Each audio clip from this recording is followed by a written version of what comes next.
Tenemos ahora un invitado muy especial, se trata del secretario general de la Organización de los Estados Americanos, la OEA, José Miguel Insulza. Señor Insulza, gracias por estar aquí. Muchas gracias a usted, muchas gracias por invitarme, muchas gracias. Y Munilla, gracias por estar con nosotros.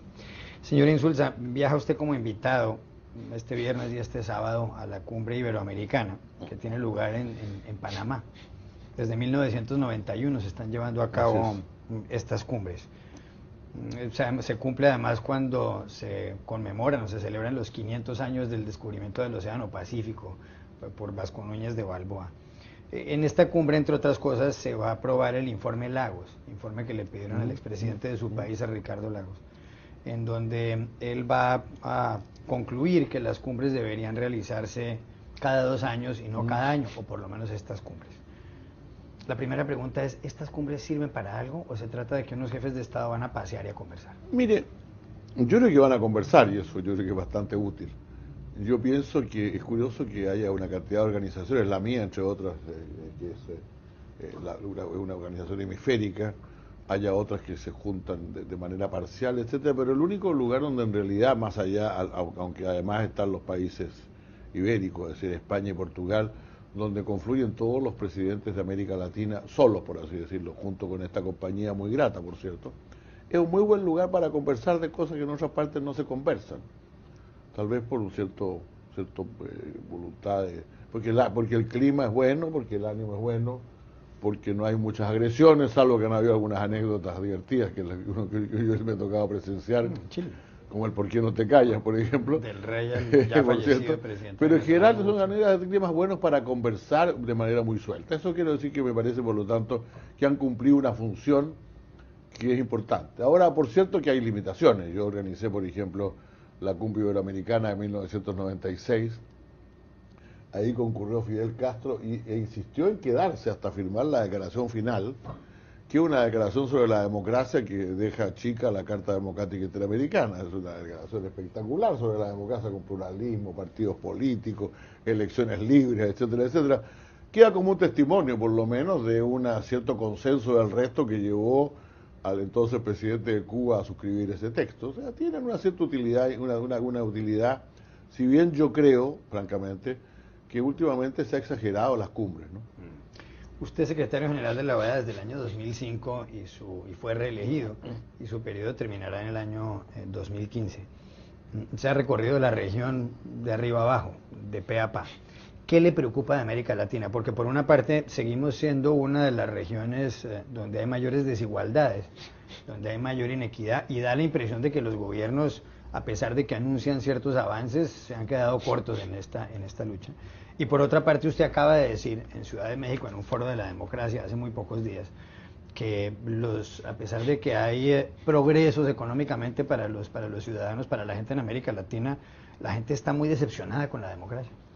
Mire, yo creo que es importante decir, lo he dicho también en ese mismo foro, que la década que a mí me ha tocado, digamos, o sea, desde un poco antes, desde el 2013, si usted toma la década de 2003 a 2013, fueron años realmente muy notables para América Latina. Es decir, el crecimiento, la mejor forma de reflejar el crecimiento del producto, más que dar cifras, es que la participación de América Latina en el producto mundial, en ese periodo pasó de un poquito menos del 5% al 8%. O sea, nadie podría decir que fueron años excepcionales para América Latina, que no fueron años excepcionales para América Latina. Aumentó la producción, la clase media latinoamericana se expandió por más de 50 millones de personas, la pobreza cayó del 44, casi 44%, más o menos según la CEPAL, al 28%, pero aún así creo que eso tuvo mucho que ver también con manejo económico bueno, etcétera, pero también con el boom de los commodities, el boom de las materias primas, que ciertamente han gozado un excelente mercado en la última década, que está, digamos, terminando. No diré que se van a caer y no nos van a comprar más, por favor, no hay que ser catastrofista, pero probablemente el crecimiento de América Latina vuelva a ser, en los próximos años, del tamaño normal, 2,5% a 3,5%, y no tenga ya el volumen que tiene, sobre todo en América del Sur. Se habla mucho de América Latina para esto, probablemente todo lo que he dicho se aplica más a América del Sur que a otros, ya algunos países contados de Centroamérica y el Caribe. Entonces, eso que es la preocupación mía es que todavía quedaron muchas cosas por hacer. O sea, creo que todavía nuestra región tiene tiene mucha democracia, pero pocas instituciones. Creo que todavía el ahorro interno es muy pequeño, es muy bajo. Nosotros tendríamos que ahorrar como promedio en la región para poder seguir creciendo a un buen ritmo, un 27-28% de nuestro producto. Ahorramos apenas el 20%.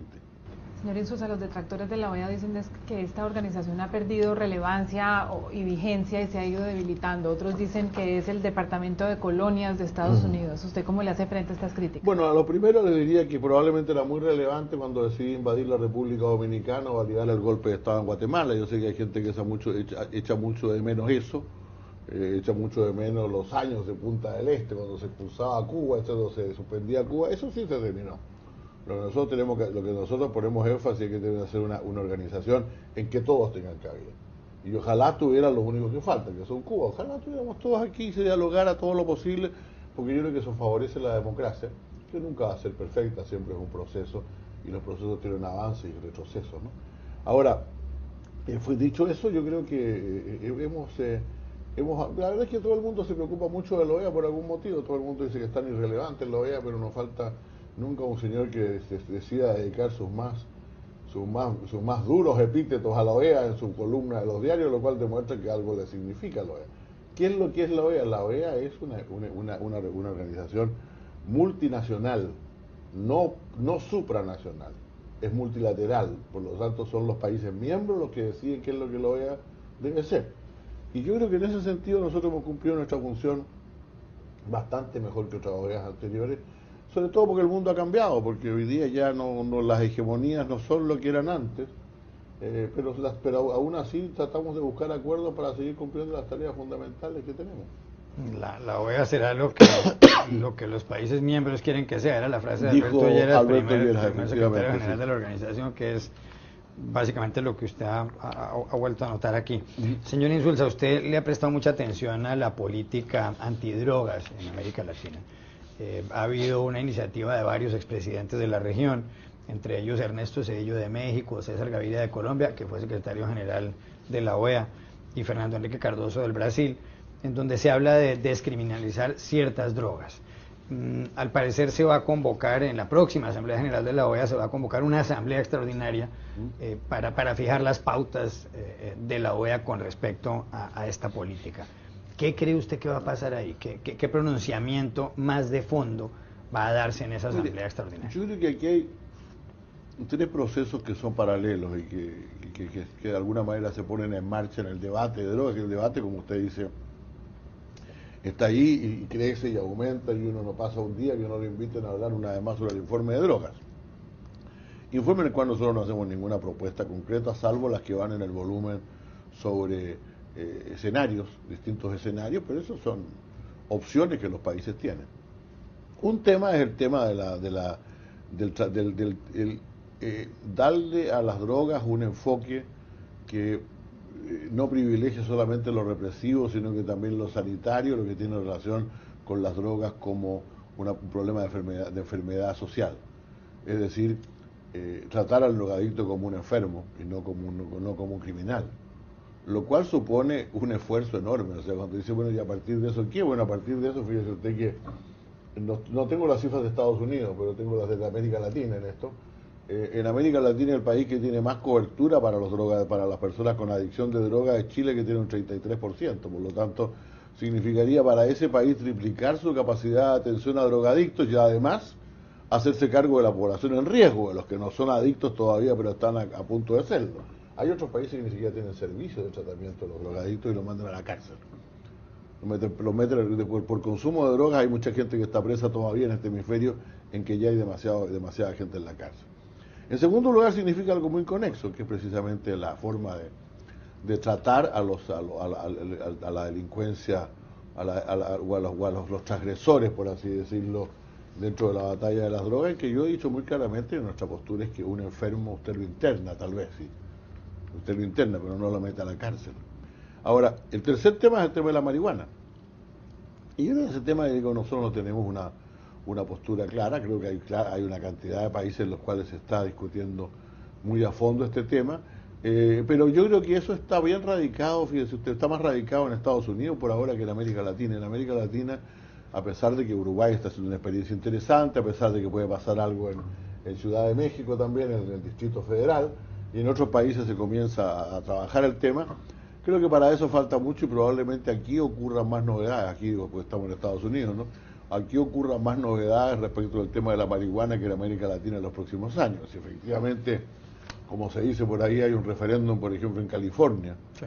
que legalice la marihuana, pues ya va a ser difícil que un país como México siga combatiendo arduamente y a costa de muchas vidas el tráfico de la marihuana que va a ser legal en el país del lado, ¿no?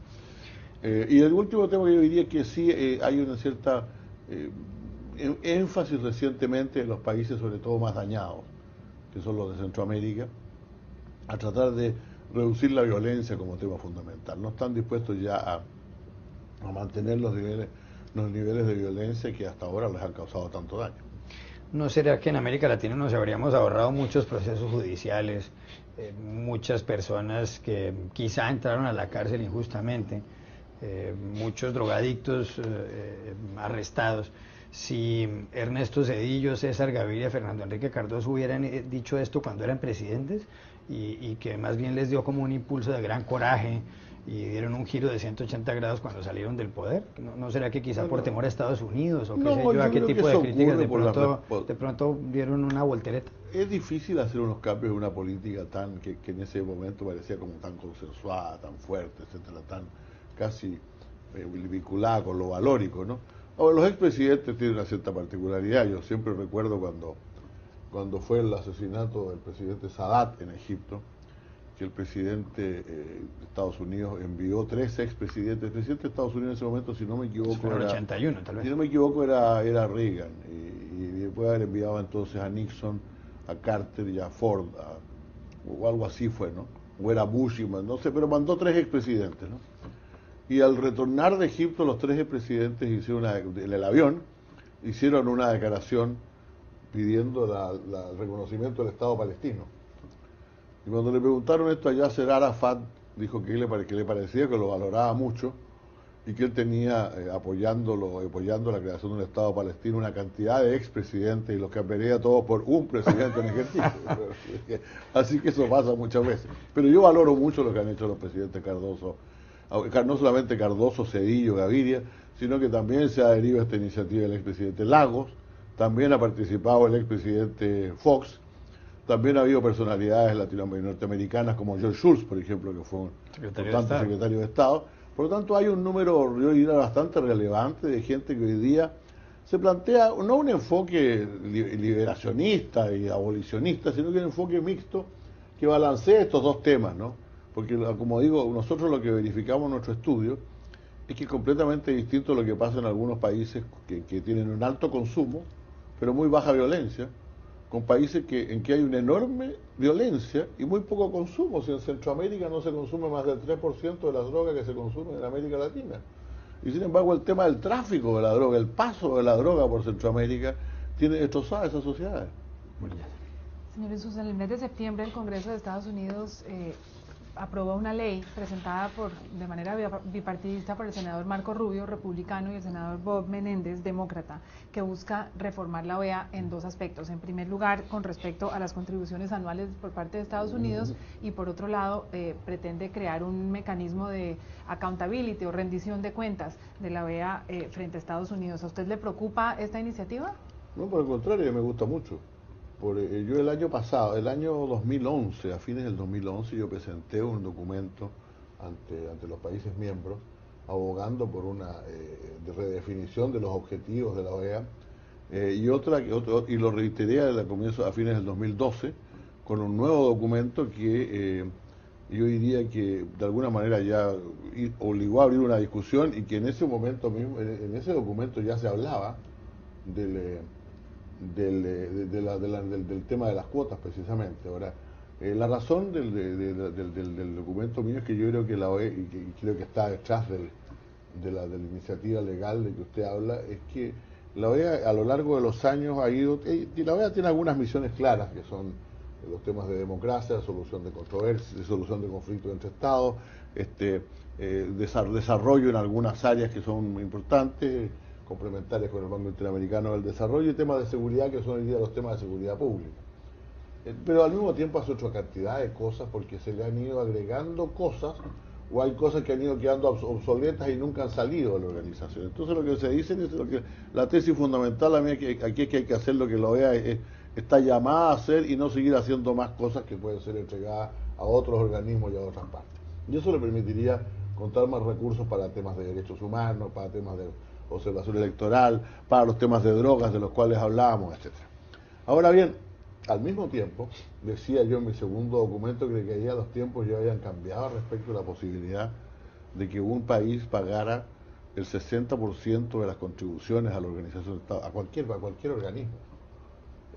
Entonces, lo que yo proponía ahí, que es lo que la ley recoge, nada más que yo dije 49,9 y ellos pusieron 50, es que no haya ningún país que pague más del 50% de la cuota, pero no que se disminuya, sino que en este caso Estados Unidos mantenga la cantidad de dinero que paga en la OEA, pero baje como proporción. Pero eso baje como proporción, lo cual obligaría a los demás. Que son 48 millones de dólares, un poco más al año. No, entonces, usted se da cuenta que si eso es el 50%, nosotros podríamos, con el aporte de los demás países, que yo espero que estén dispuestos a esto, por lo que voy a decir,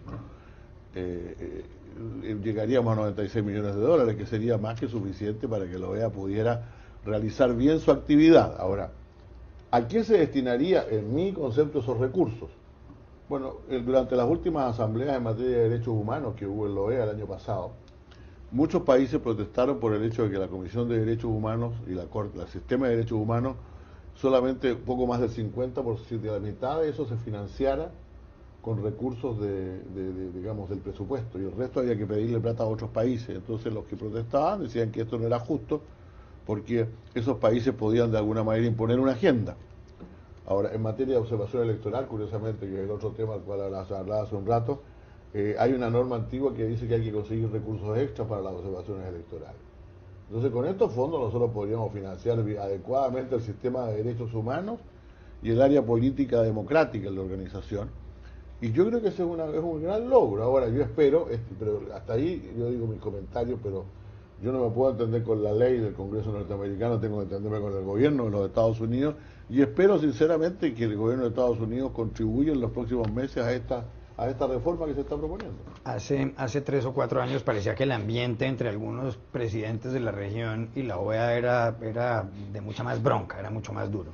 En ese entonces estaba vivo el presidente venezolano Hugo Chávez, pero también había críticas a la organización de parte de Evo Morales, el presidente de Bolivia, de Daniel Ortega, el presidente de Nicaragua, igualmente de Rafael Correa, el presidente de Ecuador. Poco menos pedían que se disolviera la organización, que se crearan otros cuerpos semejantes, quizás con sede en otras ciudades. ¿Ha cambiado eso? ¿Se ha suavizado mucho el ambiente? ¿Usted siente que hay menos presión? Yo aprovecho de decir algo que usted me preguntó al comienzo, Muni, y que no lo dije. Yo por lo menos me siento muy cómodo cuando de un lado algunos dicen que soy una especie de esclavo del chavismo y otros que dicen que soy un siervo del imperialismo, con lo cual quiere decir que finalmente no dejamos contentos a nadie, porque en este continente, aunque todos quieren ponerse de acuerdo, hay muchas opiniones distintas, ¿no? Entonces nosotros tratamos de caminar de la manera más coherente posible, y yo creo que eso se ha entendido. O sea, yo he dicho siempre por ejemplo, cuando me hablan de la elección venezolana, yo digo, nosotros no observamos la elección venezolana. Tampoco observamos la elección mexicana hace 6 años atrás, la última sí, la anterior no. Cuando el Tribunal Electoral de